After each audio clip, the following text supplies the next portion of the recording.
Job ఇప్పిస్తామని డబ్బులు తీసుకొని మోసం చేసే కేసులు ఈ మధ్య సాధారణంగా చాలా చూస్తున్నాము, వింటున్నాము.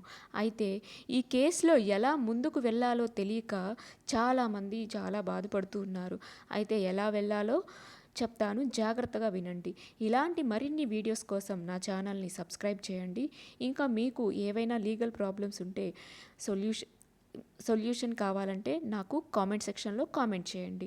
అయితే జాబ్ ఇప్పిస్తామని డబ్బులు తీసుకొని మోసం చేసే కేసులు సాధారణంగా చీటింగ్ కేసు కిందకి వస్తాయి. బిఎన్ఎస్ సెక్షన్ 318 చీటింగ్ కేసు కింద ఈ సెక్షన్ ప్రకారం ఉద్యోగం ఇప్పిస్తానని నమ్మించి డబ్బులు తీసుకోవడం, తర్వాత ఉద్యోగం ఇవ్వకపోవటం, డబ్బులు తిరిగి ఇవ్వకపోవటం వీటిని మోసంగా పరిగణించవచ్చు. క్రిమినల్ బ్రీచ్ ఆఫ్ ట్రస్ట్, నమ్మకంతో డబ్బులు తీసుకొని వేరే పని కోసం వాడినా లేదా తిరిగి ఇవ్వకపోయినా ఈ అఫెన్స్ వర్తించవచ్చు. ఇంకొంతమంది అతి తెలివితో ఫార్జరీ, ఫేక్ డాక్యుమెంట్స్ సృష్టించడం, ఫేక్ అపాయింట్మెంట్ ఆర్డర్స్ ఇవ్వడం, ఫేక్ ఐడి కార్డ్స్ ఇవ్వడం, ఫేక్ లెటర్స్, ఆఫర్ లెటర్స్ ఇస్తే వీటన్నిటిని కూడా ఫార్జరీ సెక్షన్స్ కూడా వర్తిస్తాయి. ఈ కేసులో ఎటువంటి ఎవిడెన్స్లు మనకు ముఖ్యమో చూద్దాం. మీ దగ్గర వాట్సాప్ చాట్స్ ఉన్నాయా? అయితే అవి జాగ్రత్తగా ఉంచండి. లేదా కాల్ రికార్డ్స్ ఉన్నాయా? జాగ్రత్తగా ఉంచండి.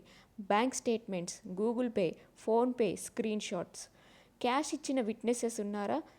వాళ్ళని అలర్ట్ చేయండి. ఫేక్ జాబ్ లెటర్స్ ఉన్నాయా? అవి కూడా మీ దగ్గర జాగ్రత్తగా ఉంచండి. అడ్వర్టైజ్మెంట్ స్క్రీన్ షాట్స్ ఉన్నాయా?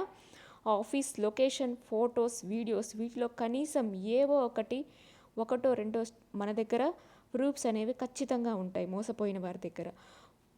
మీరు మీ దగ్గరలోని లాయర్ని కలిస్తే మీ కంప్లైంట్ ఏ పాయింట్స్లో ఉండాలో డీటెయిల్డ్గా చెప్తారు.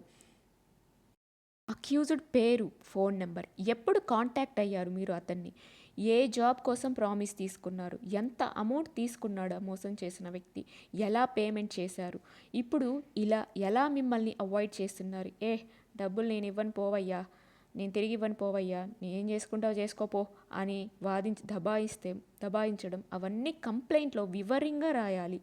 మీ ఏరియా పోలీస్ స్టేషన్లో రిటర్న్ కంప్లైంట్ ఇవ్వచ్చు. ఆన్లైన్ ఫ్రాడ్ అయితే సైబర్ కంప్లైంట్ కూడా ఇవ్వచ్చు. పనిష్మెంట్ విషయానికి వస్తే చీటింగ్ ప్రూవ్ అయితే జైల్ పనిష్మెంట్ లేదా ఫైన్ రెండూ కూడా ఉండవచ్చు. ఒకవేళ అమౌంట్ ఎక్కువ అయితే పోలీసులు సీరియస్ అఫెన్స్గా తీసుకుంటారు. పోలీస్ కంప్లైంట్ తర్వాత అసలు ఏమవుతుంది అంటే ఎఫ్ఐఆర్ రిజిస్టర్ చేస్తారు, అక్యూజ్డ్కి నోటీసులు పంపుతారు, బ్యాంక్ ట్రాన్సాక్షన్స్ వెరిఫై చేస్తారు, ఫోన్ డీటెయిల్స్ కలెక్ట్ చేస్తారు. ఎవిడెన్స్ స్ట్రాంగ్గా ఉంటే మిమ్మల్ని మోసం చేసిన వాడిని అరెస్ట్ కూడా చేస్తారు.